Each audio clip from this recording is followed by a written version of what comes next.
Welcome to episode 2 of Newsdesk. My name is Sally, and with me again this week we have Ellie and Matt. We have a lot on the agenda for you today. We can take a look at the ANZAC centenary at WIN Stadium, as well as the dawn service down in Canberra. And we'll take a look at the new anti-cancer drug developed at UOW, which just started clinical testing. It is a massive news day, and with that being said, we're going to cross now live to Ellie with the news of the day.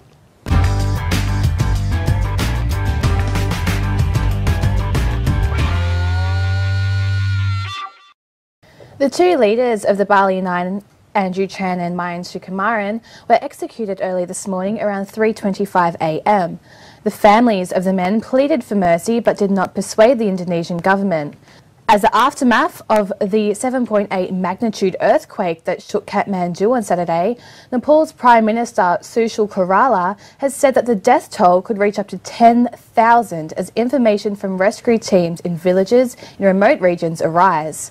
In an urgent response, organisations such as UNICEF are reaching out to raise funds to send aid to the victims. You can visit www.unicef.org.au to offer your support and/or donate. Australian cinematographer Andrew Leslie has passed away at the age of 50, a sudden heart attack. Andrew's legacy will forever live through his Oscar award-winning work in the classics, Hobbit movies, The Lord of the Rings trilogy and many more. One half of celebrity power couple Beyoncé, Jay-Z has counteracted sceptical reviews received to his music streaming app Tidal. Jay-Z shocked many Twitter feeds with a tidal wave of tweets defending the stability and longevity of his app using the hashtag TidalFacts. And that's the news of the day.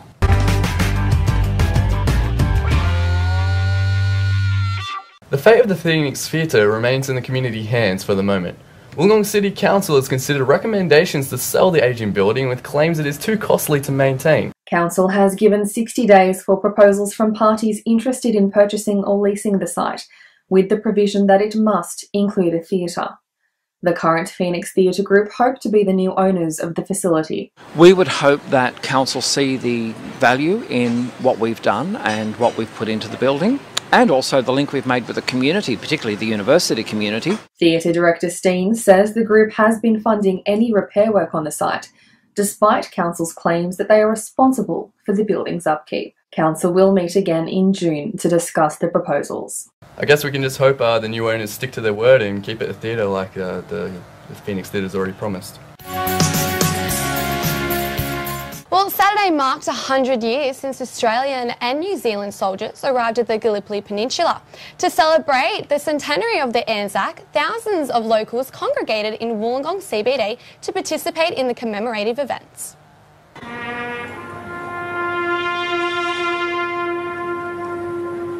The centenary of the ANZAC was celebrated by more than 5,000 people who attended a march that ended at WIN Stadium.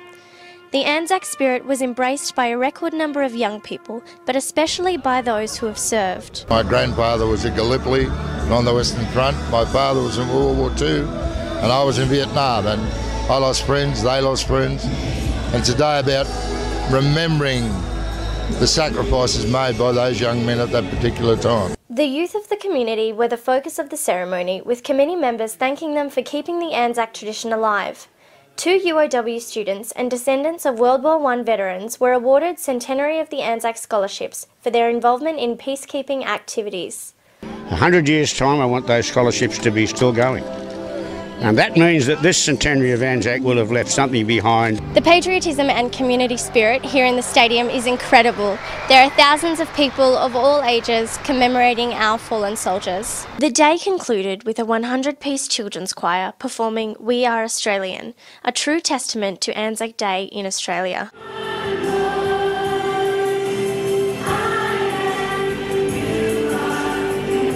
Madeline Crittenden, UOWTV. Definitely a lot of community involvement there. Like you saw, there were thousands of people. Yeah, well, speaking of involvement, Ellie, you were in Canberra. I was. Well, that's what we're going to take a look at now. Saturday presented our nation with the 100th anniversary of the Gallipoli landings, the ANZAC centenary. Endless crowds of Australians attended ceremonies across the country in commemoration of the brave and courageous soldiers that had fallen in World War I. At the Australian War Memorial in Canberra, silence dominated the atmosphere as military officials read aloud letters of fallen soldiers, complemented by the projection of evocative images and portraits on the front facade of the memorial. Together as one, we remember them. We remember a loss that still resonates with the Australian people today. I think it's a really important day where we can all get together as Australians, and really important, I think, to get together as a community to do that. A remembrance for all soldiers that have served in overseas conflicts or even at home. Grandfathers, uncles, brothers. It should really be a sort of personal remembrance. To me, it should extend beyond simply the centenary itself. Time to remember all the people who sacrificed their lives for us to be here. The spirit of ANZAC. Think about them sort of daily or just more often than ANZAC Day itself. Remembrance. Brave. A spirit that gives us pride in who we are. Brother with brother, sister with sister, we join and remember the spirit of the ANZAC, a spirit that infuses a sense of who we are, a spirit that is forever timeless. They shall not grow old, as we that are left grow old. Age shall not weary them, nor the years condemn. At the going down of the sun, and in the morning, we will remember them. Okay, so Ellie, that was a great story there. Can you tell us a little bit about the highlights? Well, overall it was an incredibly big event. I think there was about 150,000 people that turned up during the day, so there was a lot of involvement by all Australians. So that in itself was overwhelming. The media that were there, that was presented, that was quite overwhelming as well. It was very evocative. I saw you were saying to me one time that earlier you were in the pit with the ABC journalists. How was that? Well, it was really good because we were quite close to the podium, so we were very interactive with all the speakers. So that was a really great chance to get footage and show you guys what everything's about.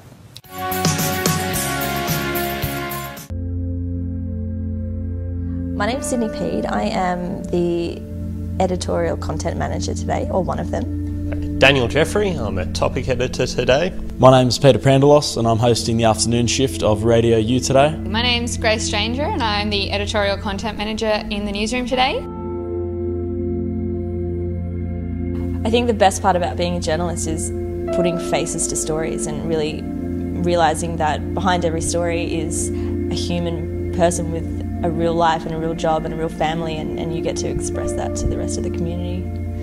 Australians, we love sport, and sport is my passion, so being able to talk to everyone about sport and learn more about sport and then tell people about what's going on in the sporting world, it is just so cool.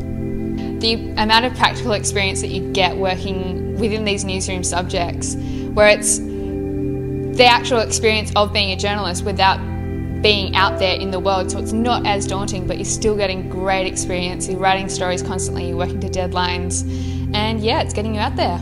Radio U is a great initiative run by the UOW. Through it I was able to gain an internship with 97.3 ABC Illawarra, and through that internship it gave me great insights into what working in radio is like in the real world and the rigours and fast pace of a newsroom, so I'm all for Radio U.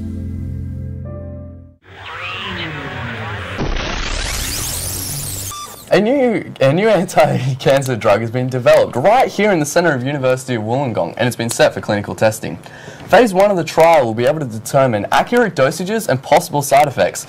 Claire Dowler sat down and spoke to one of the leading scientists, Emeritus Professor John Bremner. The Phase 1 trial of Deflexifol is being undertaken by a small group of patients who have failed other treatments. The trial will determine the appropriate dosage and identify possible side effects. Professor John Bremner has been with the project since its inception. It's been a struggle, a long process. Sometimes we thought we wouldn't get there, but now it's looking quite promising, The trials, which began in December, have been successful thus far, with patients reporting far fewer side effects and 2 people seeing a stabilisation of their cancer. So I think that's great that such advancements on cancer, which everyone obviously has someone like is a relation to it, but it's so good seeing advancements right here at University of Wollongong. I know, we're a part of something, the new stepping stones to something big, and hopefully this can lead to future developments in cancer. Exactly. Well, we are now going to catch up with the people at the Tert Gala, who are discussing gene splicing and Bruce Jenner.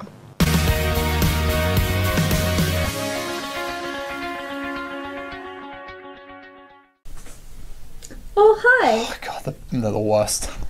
I'm Beck, and this is Jared. Hello. And you're on Tert Talk, where we're showing off our new Tert Gala. Yep. It's the best ever. It has a spelling mistake on it, but it's still pretty good. I'm glad you pointed that out, actually. I have to get because I would have. It doesn't matter. I have to get out of the way before I get a billion people sending angry Won't messages. be a billion. So, I've been like following this the Bruce Jenner sort of story. Yes. Kind of on and off.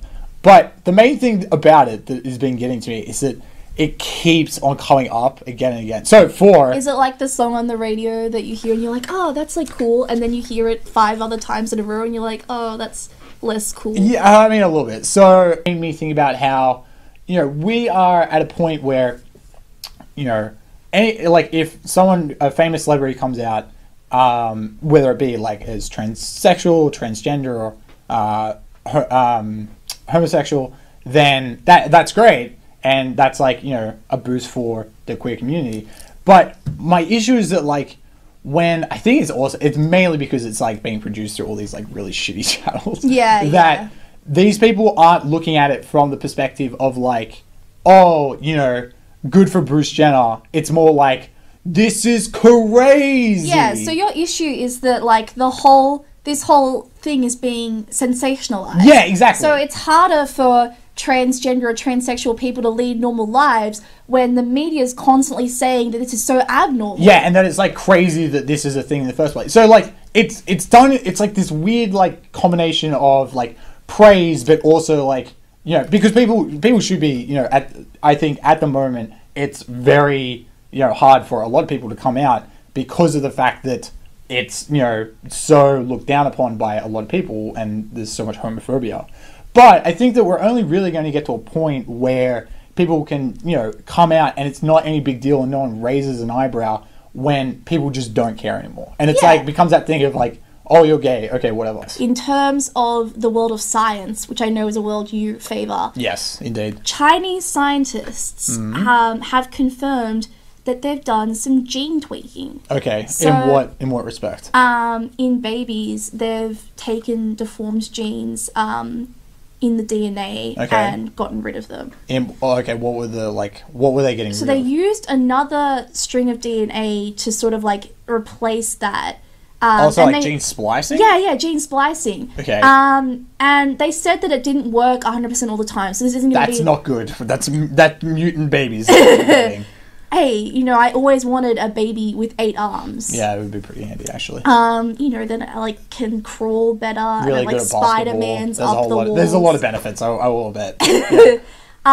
Anyway, so they're doing this thing. It doesn't work 100% correctly yet, but it is something that could be a thing in the future. Right. But the thing that I was thinking about was, so it's great that you can get rid of deformities in babies, and that's awesome because yay, health. But where does it stop? Like, I mean, like, I when I was little, I read so much young adult fiction, and it was like, oh, we genetically decided that she's going to be blonde and have blue eyes. That's a bad thing because now everyone is blonde and has blue eyes. If you got cancer, so let's say you have cancer. Okay, I don't like how this story's going. Newsflash, you have cancer. Does it get to be like Breaking Bad? No, it's probably not. Okay, but if you had cancer and then like you went to the doctors and they're like, there's this new treatment, this is inoperable, but we can like change your genes and it will just like kill the cancer for you. Would you get that? Do I get to have blonde hair and blue eyes as well? Perhaps. Yeah, no, of course I get that. But my point is like, if we begin this sort of road down where we're, changing the genes of babies for health, I think that's a great idea. But I'm just wondering... You're saying cosmetically? Yeah, cosmetic babies. Like, do we get to... And then does that also shrink the gene pool that we have then? Because everyone has this sort of ideal of what is beautiful, and I mean, it's all the same. Okay, well, I think that the idea that, you know, it would like it would be like a trend, right? You would have like, you know, what's in at the moment is for babies to have like blue eyes and blonde hair, but maybe that would change to like brown eyes and, you know, brown hair.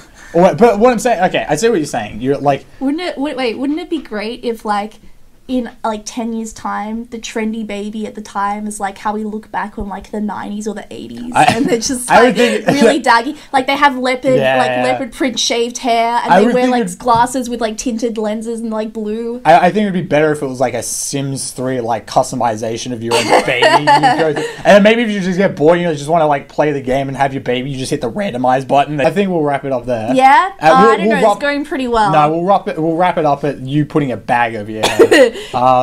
So yeah, this has been Tert Talk with Beck and Jared, and hope to see you next week. All right.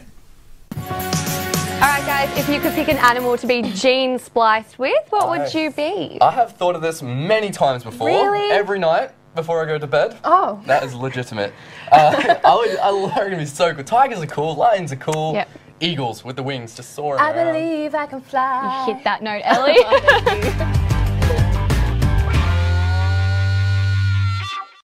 Welcome back. We're now joined with Jake Bull, our sports reporter here at UOWTV.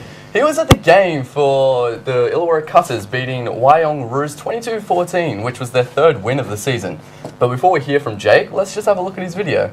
In a close-fought game, which saw the lead change on multiple occasions, both sides hit hard, which led to Cutters player Nathan Green being sin-binned on 2 occasions. Head coach Scott Logan was happy with the win and to celebrate the victory on a special day, ANZAC Day. It's a good opportunity for everyone involved just to recognise that we have this luxury because of those guys that fought for us. The team has a week break because of the representative fixtures before another away game against Newtown Jets in a fortnight. So Jake, the Illawarra Cutters are obviously the feeder club to the St George Illawarra Dragons, yeah? Yep. So is there any players that stand out to you that you reckon can push for the first team? Well, actually, one of the players is actually the leading try scorer in the whole competition at the moment. His name's Kitty Glyman. So yeah, he definitely could be in for a call-up in a couple of weeks. Now, Jake, you've mentioned that it's the coach's first full season with the team. How is he going? Yeah, started a little bit slowly. They lost a few games, but they won 2 in a row now, so definitely looking good for the back end of the season. The Cutters are currently 8 points behind the top of the ladder, who's the Mounties, I believe. Yep. Yeah. Do you think they are possible contenders for the premiership at the end of the season? We're only 8 games into the season, so it's pretty early. But yeah, I definitely think with the run they're going on at the moment, they definitely could be pushing for the top at the end of the season. All right. Well, thank you so much for joining us, Jake. Yeah, Glad to have you here.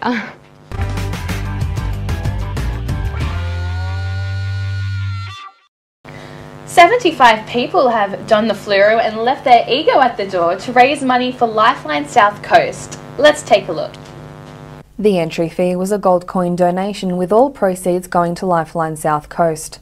Lifeline's 24-hour telephone crisis support service receives 14,000 calls each year from the Illawarra region alone. The funding will help in training volunteers and continuing counselling services. I'm Claire Dowler, reporting for UOWTV. Wow, it was very hard to miss them, wasn't it? Those shoes! How good were those shoes? I'm going to go buy some right after this. Oh, that'd be great. Must be having a rave in there. It looks so sick. Thanks for tuning in to Newsdesk this week. Be sure to check all our work on UOWTV Multimedia. And we'll catch you guys next week. See you later, guys. See ya.